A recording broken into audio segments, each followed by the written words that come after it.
നമ്മളുടെ മുടിയുമായി ബന്ധപ്പെട്ടുള്ളൊരു സാധനമാണ്. മുടിയിൽ നിന്ന് തന്നെയാണ് കേട്ടോ. ആദ്യം ആ ഡാൻസ് ഒന്ന് കണ്ടേക്കാം. മുടിയാട്ടം, അറബിക് മുടിയാട്ടം.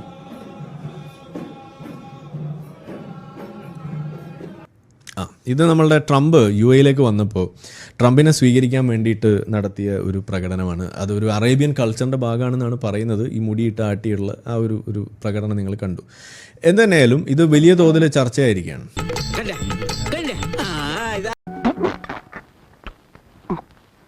മുടി കണ്ടാൽ എല്ലാം പോകുമെന്ന് ചിന്തിക്കുന്ന കുറേ മുടിയന്മാരുണ്ട്. അവർ ഇത് വലിയ പ്രശ്നമായിട്ട് എടുത്തിരിക്കുകയാണ്. അത് നീ എന്നെ ഇൻഡയറക്റ്റ് ആയിട്ട് കുത്തിയതല്ല, ഡയറക്റ്റ് ആയിട്ട് കുത്തിയതാ. നമുക്ക് നമ്മുടെ സ്വന്തം ഒരു അംജദ് താഹയുണ്ട്. അദ്ദേഹത്തിൻ്റെ വാക്കുകൾ നമുക്കൊന്ന് ശ്രവിക്കാം. ഒരു മുസ്ലിം രാജ്യം ഈ കഴിഞ്ഞ ദിവസം അമേരിക്കൻ പ്രസിഡന്റിനെ സ്വീകരിച്ചത് യുവതികളായ പെണ്ണുങ്ങൾ മുടി അഴിച്ചിട്ട് നിന്നുകൊണ്ട് സ്വീകരിച്ചു. മുടി ആട്ടി ഡാൻസ് ചെയ്തു, എന്നിട്ട് സ്വീകരിച്ചു. എന്തൊക്കെയാണ് നടക്കുന്നേ? രണ്ടു ഓലക്കീറോ വെള്ള തുണി എടുത്തോളൂ എന്നെ മൂടാൻ. ഇത് ലോകത്തെ കോടിക്കണക്കായ മുസ്ലിമീങ്ങളും അല്ലാത്തവരും കണ്ടു. ഒരു പണ്ഡിതൻ അതിനെതിരെ പ്രതികരിച്ചില്ല. പാവം. ഈ മുടി അഴിച്ചിട്ട് ഇങ്ങനെ നൃത്തം ചവിട്ടുന്നത് ലോകത്തെ കോടാനക്കോടി മനുഷ്യർ കണ്ടു. ഒരു മുസ്ലിം രാജ്യത്തേക്ക് ഒരു അമുസ്ലിം ഭരണാധികാരിയെ സ്വീകരിക്കുമ്പോൾ ആ മുസ്ലിം ഭരണാധികാരിയെ സ്വീകരിക്കാനുള്ള ഔപചാരികതയായി ഉപചാരപൂർവമായിട്ട് അവർ ചെയ്ത സംഗതി എന്താണ്? അവരുടെ ബാക്ക് സീറ്റുകൾ, അവരുടെ നിതംബങ്ങൾ ഈ പ്രസിഡന്റിന്, അമേരിക്കൻ പ്രസിഡന്റിന് നേരെ അവരുടെ ബാക്ക് സീറ്റുകൾ തിരിച്ചിട്ട് അവർ മുടി അഴിച്ചിട്ട് നൃത്തം ചവിട്ടിയാണ് ട്രംപിനെ സ്വീകരിച്ചത്. ഈ ചാക്കുട്ടിയോട് തട്ടിപ്പ് പരിപാടിയൊന്നും വേണ്ട. ചാക്കുട്ടി അറിഞ്ഞാൽ തൊട്ടിയാണ് തൊട്ടി. ഇത് കോടിക്കണക്കായ മനുഷ്യർ കണ്ടു. ഒരു മുസ്ലിം പണ്ഡിതൻ ലോകത്തെവിടെയെങ്കിലും പ്രതികരിച്ച റിപ്പോർട്ട് ഇല്ല. ഇതാണ് ലോകം.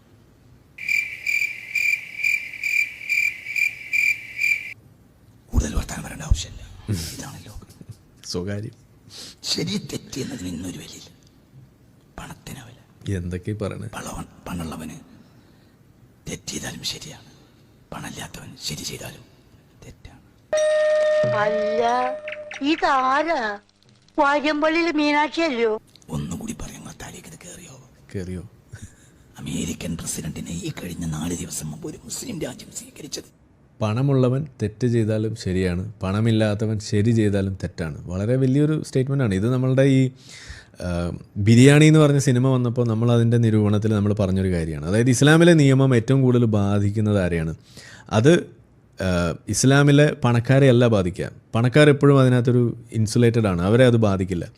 പക്ഷേ ആ നിയമം അത് മുസ്ലിം സമുദായത്തിലെ പണമില്ലാത്ത, ഫൈനാൻഷ്യലി ബാക്ക്വേർഡ് ആയിട്ടുള്ള മുസ്ലിങ്ങളെ ആദ്യം ബാധിക്കും. അതിൽ തന്നെ സ്ത്രീകളെ ബാധിക്കും, അതിൽ തന്നെ കുട്ടികളെ ബാധിക്കും, പെൺകുട്ടികളെ പ്രത്യേകിച്ചും. ഇതാണ് നമ്മളന്ന് പറഞ്ഞു വെച്ചത്. ഇപ്പോൾ ഈ ചേലാകർമ്മം ഉൾപ്പെടെയുള്ള വിഷയങ്ങൾ, ഈ സ്ത്രീ ചേലാകർമ്മം ഉൾപ്പെടെയുള്ള വിഷയങ്ങൾ, അത് പെട്ടെന്ന് തീർത്താൽ ഉടനെ അടുത്ത പണി തരാം. തീരുമ്പ പണി തരാൻ ഞാൻ എന്താ കുപ്പിന്ന് വന്ന ഭൂത? ഒരു അഫ്ലുവൻ്റ് ആയിട്ടുള്ളൊരു മുസ്ലിം ഫാമിലിയിൽ അത് എളുപ്പമല്ല. പക്ഷേ ഒരു പാവം പിടിച്ച ഒരു മുസ്ലിം ഫാമിലിയിലാണെങ്കിൽ അവിടുത്തെ പെണ്ണിനെ ചിലപ്പോൾ ഇത് ചെയ്തിരിക്കും. ഇതാണ് അവിടെ സംഭവിക്കുന്നത്. ആ സിനിമയിലും അത് തന്നെയാണ് അവിടെ ചെയ്തു വെക്കുന്നത്. ഇതൊരു ഒറ്റപ്പെട്ട സിനിമയിൽ കാണിച്ചു എന്നുള്ളതല്ല, ഇത് ഈ സമുദായത്തിൽ നടന്നുകൊണ്ടിരിക്കുന്ന കാര്യമാണ്. ഇത് ഇത്തരം സമുദായങ്ങളിലാണ് ഇത് നിലനിൽക്കുന്നത്. അതുകൊണ്ടാണ് നമ്മൾ ഇതിനെക്കുറിച്ച് പറയുമ്പോൾ നമ്മളെ കാക്കാമാരെന്താ പറയും, എൻ്റെ വീട്ടിലെ ഉമ്മ ഇത് ചെയ്തിട്ടില്ല, എൻ്റെ ഉമ്മമ്മ അത് ചെയ്തിട്ടില്ല എന്നൊക്കെ പറയും. അതിന് നിങ്ങളുടെ ഉമ്മമ്മ ചെയ്തതോ ഇല്ലയോ എന്നുള്ളതല്ലല്ലോ ഇവിടുത്തെ വിഷയം. നിങ്ങളുടെ ഉമ്മമ്മ ചെയ്യാത്തതുകൊണ്ടൊരു സാധനം ഇസ്ലാമിൽ ഉണ്ടോ ഇല്ലയോ എന്ന് നിങ്ങൾക്ക് തീരുമാനിക്കാൻ കഴിയണം എങ്ങനെയാണെന്ന് നമ്മൾ അവരോട് ചോദിക്കുമ്പോൾ അവർക്ക് മനസ്സിലാവില്ല. അതേസമയം സൗദി അറേബ്യയിൽ എന്തെങ്കിലും ഒരു സാധനം നമ്മൾ പറഞ്ഞാൽ പറയും സൗദി അറേബ്യയാണോ ഇസ്ലാം എന്ന് നമ്മളോട് ചോദിക്കും. ഇതേ ആൾക്കാർ തന്നെയാണ് കേട്ടോ. ഇതാണ് ഇവരുടെ ഇരട്ടത്താപ്പ് എന്ന് പറയുന്നത്. ഇസ്ലാമിലൊരു കാര്യം അത് തീരുമാനിക്കുന്നത് കിതാബാണ്. അത് നമ്മൾ പറയുമ്പോൾ നിങ്ങൾ ഉമ്മാൻ്റെ കഥയൊന്നും എടുത്തുകൊണ്ട് വരണ്ട എന്നാണ് നമ്മൾ പറയാറുള്ളത്. അത് തന്നെയാണ് സൗദി അറേബ്യയുടെ കഥ പറയേണ്ടെന്ന് നിങ്ങൾ പറയുമ്പോൾ നിങ്ങൾ പറഞ്ഞു വെക്കുന്നത്. അപ്പോൾ അത് നിങ്ങൾക്കും ബാധകമാണെന്നാണ് ഈ പറഞ്ഞത്. ഒരു മര്യാദ വേണ്ടേ? ഏതായാലും ഇദ്ദേഹം പറഞ്ഞ പോയിന്റ് ഒന്ന് അരക്കിട്ട് ഉറപ്പിച്ചു എന്ന് മാത്രം. ബാക്കി യുവതികളായ പെണ്ണുങ്ങൾ ബാക്ക് സീറ്റ് അയാൾക്ക് കാണിച്ചു കൊടുത്ത് ആ ബാക്ക് സീറ്റ് അടക്കം തുള്ളിയിട്ട് തല മുടി അഴിച്ചിട്ട് പെണ്ണുങ്ങൾ അങ്ങനെ സ്വീകരിച്ചു. അതിനെതിരെ ഒരു സ്വകാര്യം പറയണേ ഇതിന് മൈക്ക് വെച്ചിരിക്കണം. എല്ലാ നാടുകളിലെയും പള്ളിയും മദ്രസവും നടത്താനുള്ള പിരിവ് അവിടെ നിന്നാണ് കിട്ടുന്നത്. പിന്നെ എങ്ങനെ എതിർക്കുക? അതാണ് ഒരു പോയിന്റ്. എൻ്റെ പരിയിൽ മിഡിൽ ഈസ്റ്റിൽ നിന്നുള്ള പണം വെച്ചിട്ടാണ് നമ്മുടെ നാട്ടിലുള്ള പള്ളികൾ പലതും ഇവിടെ പണിത് പൊങ്ങിയത് ഒരു കാലത്ത്. ഇപ്പോഴും ചില പള്ളികളൊക്കെ അങ്ങനെ ഉണ്ട്. പക്ഷേ ഇറാനിൽ നിന്നുള്ള ഫണ്ട് പണ്ടുണ്ടായിരുന്നു, അത് നിന്നു അവരുടെ മൂഡ് ഇളകിയപ്പോൾ. പിന്നെ സൗദി അറേബ്യ ആയിരുന്നു, അവരും വലിയ തോതിൽ അത് കൺട്രോൾ ചെയ്തു. മിഡിൽ ഈസ്റ്റിൽ പിന്നെ ഉള്ളത് നമ്മളുടെ ഖത്തറാണ്. ഖത്തർ ഇപ്പോഴും അത് കൊടുത്തുകൊണ്ടിരിക്കുന്നുണ്ട്. നിങ്ങളൊരു മണ്ടനായി പോയല്ലോ. UAEയും ഒരു പരിധി വരെയൊക്കെ കുറച്ചെന്നൊക്കെയാണ് അറിയുന്നത്. പക്ഷേ എത്രത്തോളം കുറഞ്ഞു എന്നുള്ളതൊക്കെ കണ്ടറിയണം. എന്തായാലും മാറ്റം വരുന്നുണ്ട്. ഈ ടെററിസത്തെ ഫൈറ്റ് ചെയ്യുന്ന കാര്യത്തിൽ ഇന്ന് ലോകത്തെ ഏതെങ്കിലും രാജ്യം മുന്നിട്ട് നിൽക്കുന്നുണ്ടെങ്കിൽ അതിന് വേണ്ട ക്രിയാത്മകമായിട്ടുള്ള സ്റ്റെപ്സ് എടുത്തുകൊണ്ട് ഒരു പ്രൊആക്റ്റീവായിട്ട് എന്തെങ്കിലും ചെയ്യുന്നുണ്ടെന്നുണ്ടെങ്കിൽ അതിൽ ഒന്നാമത്തെ രാജ്യം എന്ന് പറയുന്നത് UAE ആണ്. അതാണ് നമ്മളിവിടെ പറയുന്നത്. അപ്പോൾ ഭാവിയിൽ ഇസ്ലാമിക് ടെററിനെ പേടിക്കാതെ ഭയക്കാതെ നിങ്ങൾക്ക് എവിടെയെങ്കിലും പോയി ജീവിക്കണമെന്നുണ്ടെങ്കിൽ അതിന് പറ്റിയ സ്ഥലം യൂറോപ്പോ അമേരിക്കയോ ഒന്നും ആയിരിക്കില്ല. 1 ഇന്ത്യ ഉണ്ടാവും, 2 ഇസ്രായേൽ ഉണ്ടാവും, 3 ഈ പറയുന്ന മിഡിൽ ഈസ്റ്റിലെ സൗദി അറേബ്യയും UAEയും തന്നെ ആയിരിക്കും എന്നാണ് ഞാൻ പറഞ്ഞു വെക്കുക. അതിൽ പ്രധാനമായിട്ടും ഉണ്ടാവുക UAE തന്നെയായിരിക്കും. അത് കഴിഞ്ഞിട്ട് ഇന്ത്യയും ഇസ്രായേലൊക്കെ വരുന്നങ്ങടിയാണ് എനിക്ക് പറയാനുള്ളത്. ലക്ഷത്തിൽ ഒന്നേ കാണും ഇതുപോലൊരു ഐറ്റം. ബാക്കി എന്തോ ഒരു അമ്മായി മസൽക്കാരുണ്ടായപ്പോൾ എൻ്റെ താത്താക്കൊന്ന് മുടി വെച്ചിട്ടുണ്ടെന്ന് തോന്നിയിട്ട് മുടി വെച്ചിട്ടാൽ വീഡിയോ പോലും പിടിച്ചില്ല. അങ്ങനെ കേട്ടാൽ പിറ്റേത്തെ ആഴ്ച മൂല്യരെ വയറിനെ പറ്റിയാവും. ഈ നാട്ടിൽ ഇങ്ങനെ കിടന്നു എന്ന് കേൾക്കുന്നുണ്ട്, അവരെ പുറത്താക്കിയിരിക്കുന്നു. എന്തുകൊണ്ട്? അന്നെ പുറത്താക്കിയ മൂല്യർക്ക് നഷ്ടമല്ല, കമ്മിറ്റിക്കും നഷ്ടമല്ല. അത് ശരിയാ. കൊണ്ടോട്ടി നിർച്ചാൻ നടന്നിട്ടുണ്ട് കഴിഞ്ഞ ആഴ്ച. അതിനെതിരെയാണ് കഴിഞ്ഞ ആഴ്ച ആ ഏരിയയിലെ മുഴുവൻ മൂല്യമായും വയറുള്ളത്. ഞാൻ ചോദിക്കണം, അതൊക്കെ ചെറിയ കാര്യമല്ലേ? ഇതോ കൊണ്ടോട്ടി നേർച്ചയിലെ ചന്തി കുലുക്കി പെണ്ണുങ്ങൾ മുടി അയച്ചിട്ട് നൃത്തം ചവിട്ടിയിട്ടില്ലല്ലോ. എന്തുമാത്രം പോയിന്റുകളായി വീട്ടിൽ. അന്ന് കള്ളു കുടിച്ചിരുന്നു. കള്ള് എല്ലാ ദിവസവും കുടിക്കുന്നു, അന്നും കുടിച്ചിട്ടുണ്ടാവും. അന്നൊരു പുറത്ത് കുടിച്ചു, പിറ്റേ തലേന്നൊരു അകത്ത് കുടിച്ചു. വ്യത്യാസം. അല്ലാതെ കള്ള് കുടിക്കാത്ത ഒരാൾ കൊണ്ടോട്ടി നേർച്ചയ്ക്ക് വേണ്ടി കള്ളു കുടിക്കുന്ന എനിക്കൊന്നുമില്ല. അതൊരു പോയിന്റാ. മനസ്സിലാണ്ട് പറഞ്ഞത്? മനസ്സിലായി. ഇതിനവർക്ക് നഷ്ടമല്ല.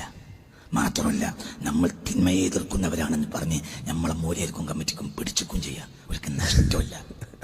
കൊണ്ടോട്ടി നേർച്ചയെ വിമർശിക്കുന്നതോടുകൂടെ നമ്മൾ വിമർശകന്മാരും മഹാന്മാരുമാണെന്ന് മൂല്യന്മാർക്കുമായി കമ്മിറ്റിക്കാർക്കുമായി. അത് നീ എന്നെ ഇൻഡയറക്റ്റ് ആയിട്ട് കുത്തിയതല്ല. അല്ല, ഡയറക്റ്റ് ആയിട്ട് കുത്തിയതാ. അത് ഇത് 2013 നടന്നിട്ട് ഇപ്പൊ നടക്കുന്നത് 2025. അതിൻ്റെ ഇടയിൽ 12 കൊല്ലം കിട്ടി. അതിൻ്റെ ഇടയിൽ കൊണ്ടോട്ടി നേർച്ച നടക്കാത്തില്ല വേദനയിലിരുന്നു മൂല്യന്മാർ. കൊണ്ടോട്ടി നേർച്ചയും കിട്ടി, വിമർശനം കിട്ടി. അതേ സമയത്താണ് അപ്പുറത്ത് എന്ത് നടക്കുന്നത്? അമേരിക്കൻ പ്രസിഡന്റിനെ മുടി അയച്ചിട്ട് ചന്തി കുലുക്കി ഡാൻസ് ചെയ്ത് പെണ്ണുങ്ങൾ സ്വീകരിക്കുന്നത്. മുണ്ടാട്ടില്ല. ഒരു മൂല്യർക്കും മുല്ലക്കും തങ്ങൾക്കും ഔലിയക്കും മുണ്ടാടുന്നതല്ല. എന്ത് ഇതിനാണടാ നിഫാഖെന്ന് മുത്തനബി പറയാം. ഇത് നിഫാഖാണ്, ഇത് നിഫാഖാണ്. ആ കഴുത്ത കോണം കിട്ടാൻ എന്നാ ഇംഗ്ലീഷ് പറഞ്ഞേ? അതറിയാമായിരുന്നേ നിങ്ങളെ കൊണ്ട് ഈ വളമുണ്ടാക്കാൻ നടക്കുകയില്ലായിരുന്നല്ലോ. വല്ല കോളേജിൽ പഠിപ്പിക്കാൻ പോകത്തില്ലായിരുന്നു. എനിക്കറിയാം, എനിക്ക് ഈ ഭയന്ന ശേഷം ആ നാട്ടിൽ പോകാൻ പറ്റൂല, പോണില്ല. ഞാനിനി അങ്ങോട്ടില്ല. ഈ ലോകത്തെ ഏറ്റവും നല്ല നാട് ഇന്ത്യയാണ്. അതാണ് ഈ ലോകത്ത് ഇതാണ് ഹൈലൈറ്റ്. എനിക്ക് നിങ്ങൾ ആര് പറഞ്ഞാലും ഇന്ത്യയേക്കാൾ നല്ല നാട് ലോകത്ത് ഇന്നില്ല. 100% ഞാൻ യോജിക്കുന്നു. ഏതമേ ഇന്ത്യൻ പ്രസിഡന്റിനെയും മാന്യമായി ജനാധിപത്യ രൂപത്തിൽ പ്രതിഷേധിക്കാനും പ്രതികരിക്കാനും എതിര് പ്രസംഗിക്കാനും ഒരു രാജ്യത്ത് പറ്റുമെങ്കിൽ അത് ഇന്ത്യ മാത്രം. പാകിസ്ഥാനിൽ പറ്റൂല. പാകിസ്ഥാന്റെ ആളാകേണ്ട ആവശ്യം എനിക്കെന്താ? പാകിസ്ഥാൻ പോലും നശിച്ചൊരു നാടില്ല, അവിടെ സ്വാതന്ത്ര്യമില്ല. ഇരിക്കുന്ന കൊമ്പ് മുറിക്കരുത്. ഈ ലോകം മുഴുവൻ ഇന്ത്യക്കെതിരായാലും ഞാൻ ഇന്ത്യക്കാരനാണ്, ഞാൻ അഭിമാനിക്കാണ്. എന്തുകൊണ്ട് ഇങ്ങനൊരു നാട് ലോകത്തില്ല? ഇത്ര സ്വാതന്ത്ര്യമുള്ള, വ്യക്തി സ്വാതന്ത്ര്യമുള്ള, എന്തിനും. ഇനി ഒരാൾ 4 ആൾ എതിരായാൽ 96 ആൾ അനുകൂലവും. അയാൾ അഭിപ്രായമല്ലേ അത് പറഞ്ഞോട്ട്. നിങ്ങൾക്ക് എന്താ നിന്റെ ഉദ്ദേശം? അരി വെക്കാമെന്നവൻ അടി എന്റെ അരി മുട്ടിക്കോ ഭഗവാൻ? ഉണ്ടോ?